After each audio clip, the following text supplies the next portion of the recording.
His Excellency Mirza Tahir Ahmad, آج جو میں سوال آپ سے کرنے والا ہوں وہ مرزا غلام احمد قادیان کے متعلق ہے، اور 1849 اور 44 کے درمیان ہے، جب انہوں نے نبوت کی اور لوگوں کو بہت ناگوار گزری، اور وہاں کے جو 1889 میں ہاں جی آپ نے الگ جماعت کی بنیاد قائم کی ہے، لیکن ابھی مسیحیت کا دعویٰ نہیں فرمایا تھا. ہاں جی مسیحیت اور نبوت کا دعویٰ یہ بعد میں ہوا ہے. ہاں جی سمجھ گئے نا؟ ٹھیک ہے جی. 1891 اور 1901 کے آغاز میں یہ ڈیولپمنٹ ہوئی ہے. لیکن معمور ہونے کا، یعنی امام مہدی ہونے کا دعویٰ اور جماعت کی بنیاد اکٹھے ہوئے ہیں. تو میرا سوال موسٹلی نبوت پر ہے جو انہوں نے کی، اور اس کے بعد میں سوال جو دوسرا کروں گا وہ جیزس کرائسٹ کی نبوت کے بارے میں ہے جو انہوں نے بائبل مقدس میں کی، حضرت عیسیٰ علیہ السلام نے. اور پھر تیسری جو بات ہے وہ ہے ڈاکٹر کے ایل ناصر جو گجرانوالہ میں انہوں نے ایک کتاب لکھی ہے 1960 میں، حقیقت مرزا، اور اس پر انہوں نے ایک سوال اٹھایا ہے کہ انہوں نے حضرت مرزا غلام احمد قادیان نے کہا تھا کہ میری شادی جو ہے وہ ہوگی محمدی بیگم کے ہاں ساتھ، جی، اور وہ نہیں ہوئی. بالکل ٹھیک ہے. تو کیا ان کی جو نبوت تھی وہ غلط ثابت ہوئی کہ وہ اس سے شادی میں نہیں کر انشاءاللہ سکتے؟ ایک ایک سوال کا جواب دوں گا. اب اول سوال لیں، پھر دوسرا، پھر تیسرا انشاءاللہ. ہاں جی. اور کے ایل ایم ناصر کا حوالہ دیا، اس سے تو بہت پہلے حضرت مسیح علیہ السلام کے زمانے ہی میں مسلمان علماء نے اس ایشو کو بہت اٹھایا ہوا تھا. کے ایل ناصر نے تو صرف نقل ماری ہے مسلمان علماء کی، اپنی طرف سے کچھ بھی پیش نہیں کیا. لیکن چونکہ آپ نے لٹریچر صرف ان کا پڑھا ہوا غالباً، اس لیے آپ کا دماغ کے ایل ناصر کی طرف گیا ہے. کہ کے ایل ناصر نے جتنے اعتراض حضرت مسیح موعود علیہ السلام پر اکٹھے کیے ہیں وہ مرہون منت ہیں ان علماء کی کوششوں کے، جنہوں نے حضرت مسیح موعود علیہ السلام کے دعوے کے آغاز سے ہی آپ کی کردار کشی کی مہم شروع کی، اور دلائل کی بحث میں مبتلا ہونے کی بجائے شروع میں ہوئے ہیں، پھر بہت جلد اس کو ترک کر کے کردار کشی کی مہم کو اپنا لیا گیا. آج بھی یہی سلسلہ جاری ہے. تو میں اس کا جواب بعد میں دوں گا، پہلے آپ پہلا سوال کر لیجئے. ہاں جی، وہ سوال ہے کہ حضرت مسیح علیہ السلام نے، جیزس کرائسٹ نے بھی جو جتنی بھی نبوتیں کیں وہ یروشلم کے متعلق، اور پھر جو آپ نے بھی پہلے سوال میں مجھے ایک دفعہ بتایا کہ وہ ٹرائبز میں جائیں گے جو لاسٹ ٹرائبز ہیں، وہ سب پوری ہوئیں.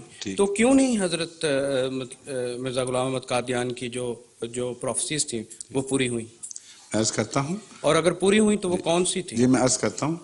اول تو یہ کہنا درست نہیں ہے کہ حضرت مسیح کی تمام پیشگوئیاں من وان اسی طرح پوری ہوئیں جیسا کہ فرمایا گیا تھا.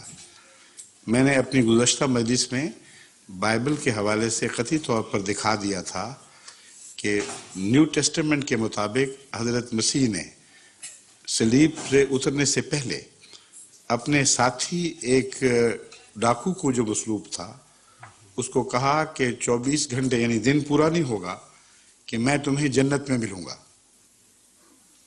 اور وہ نہیں ہوا. ایسی باتیں بعض ایسی ہوتی ہیں جو تمام انبیاء کے ساتھ کچھ اشتباہ کے پہلو رکھتی ہیں، مگر جب عمومی طور پر ان کی عظیم پیشگوئیوں کو اور عالمگیر پیشگوئیوں کو دیکھا جاتا ہے تو یہ چھوٹے چھوٹے بظاہر داغ ہیں. ایک متقی انسان عموم پر فیصلہ کرتا ہے اور یا اس کو سمجھنے کی کوشش کرتا ہے یا چھوڑ دیتا ہے کہ ہو سکتا ہے کسی وجہ سے ہماری سمجھ سے بالا ہو. یہ جو مضمون ہے یہ عمومی ہے، ہر نبی کے ساتھ ایسا ہی ہوتا ہے. قرآن کریم فرماتا ہے ذالک الکتاب لا ریب فیہ، ایک ایسی کتاب ہے جس میں کوئی شک نہیں. ساتھ ہی فرماتا ہے فیہ آیات متشابہات، ایک ایسی کتاب بھی ہے جس میں متشابہ آیات بھی ہیں اور محکمات بھی ہیں. متشابہ آیات سے جن کے دل میں مرض ہے ان کی بیماری زور پکڑ جاتی ہے، اور جو اہل علم ہیں وہ محکمات کے اوپر چلتے ہیں. ایسی قطعی نشانیاں جو بندے کے اختیار سے باہر کی باتیں ہیں ان کے ذیل میں متشابہات کو یا سمجھتے ہیں یا ان کا معاملہ خدا پہ چھوڑ دیتے ہیں. یہ مضمون عمومی ہے. میں انشاءاللہ آپ کے اس سوال کے تعلق میں اس کو بیان کروں گا. لیکن حضرت مسیح موعود علیہ السلام کی جو پیشگوئیاں عالمی نوعیت کی ہمارے سامنے ظہور پذیر ہو چکی ہیں، ان کو کوئی دنیا کا انسان اب تبدیل نہیں کر سکتا۔ سب سے پہلے عیسائیت کے رہنما سے ٹکر جو ڈوئی کے ساتھ ہوئی ہے آپ کی، امریکہ کے اخبارات نے اس کو خوب اچھالا اور کہا کہ ایک دعوے دار ہے محمدی مسیح ہونے کا، ایک دعوے دار ہے مسیح کی نمائندگی میں اس کی آمد ثانی کا اعلان کرنے والا، اور ان دونوں کی ٹکر ہو گئی ہے۔ بوسٹن کے ٹریبیون نے خصوصیت سے اس کو کور دیا اور باقی اخباروں نے بھی، اور آخر پر جیسا کہ حضرت مرزا صاحب نے فرمایا تھا، بین ہی اسی طرح بڑی ذلت کے ساتھ وہ اس انجام کو پہنچا جس کے متعلق حضرت صاحب اپنی کتاب میں کھول کر بیان کر چکے تھے کہ اللہ مجھے بتا چکا ہے اس کے ساتھ یہ سلوک ہوگا۔ یہاں تک کہ امریکہ کے اخبارات اور خصوصاً ٹریبیون نے یہ شہ سرخی لگائی، اس کا حوالے یہاں موجود ہیں، یہاں کہاں تھے، یہاں پڑے ہوئے تھے پہلے، لے آئیں، شہ سرخی لگائی کہ مرزا قادیان جیت گیا ہے، گریٹ از مرزا، وہ جیت گیا اور یہ ہار گئے، اس لیے کہ اس زمانے میں کچھ انصاف ابھی باقی تھا، مذہبی اختلافات کے باوجود سچی گواہی دینے والے ہوتے تھے۔ جو محمدی بیگم کی پیشگوئی کا وقت آئے گا تو میں اگرچہ یہ متشابہات میں سے ہے، مگر متشابہات کا یہ مطلب نہیں ہوتا کہ قطعی طور پر وہ ناقابل حل ہوتے ہیں۔ وہ لوگ جن کو اللہ تعالیٰ استنباط کی طاقت عطا فرماتا ہے، جب غور کرتے ہیں تو ان کو صاف سمجھ آ جاتا ہے کہ یہ پیشگوئی جھوٹی نہیں، بلکہ اس کے بعد ایسے پہلو تھے جو نظر انداز کیے گئے اور وہ ثبوت کے طور پر پہلے سے موجود ہوتے ہیں۔ تو میں انشاءاللہ اس وقت آپ کو بتاؤں گا۔ اب آپ اگلی بات کریں حضرت مرزا صاحب کی پیشگوئیوں سے متعلق۔ بس یہی تھا۔ ہاں اچھا، دوسری بات بتاؤں، عالمی نوعیت کی پیشگوئیاں سنیں۔ اب غور کریں ایک انسان کی حیثیت سے کیسے ممکن ہے کہ ابھی ہوائی جہاز ایجاد بھی نہ ہوئے ہوں، آسمان سے آگ برسنے کا کوئی امکان نہ ہو، اور عالمی جنگ کا کوئی تصور اس وقت موجود نہ ہو۔ یہ ہے وہ اخبار ٹریبیون، اس کی کاپی آپ کو دے دیں گے۔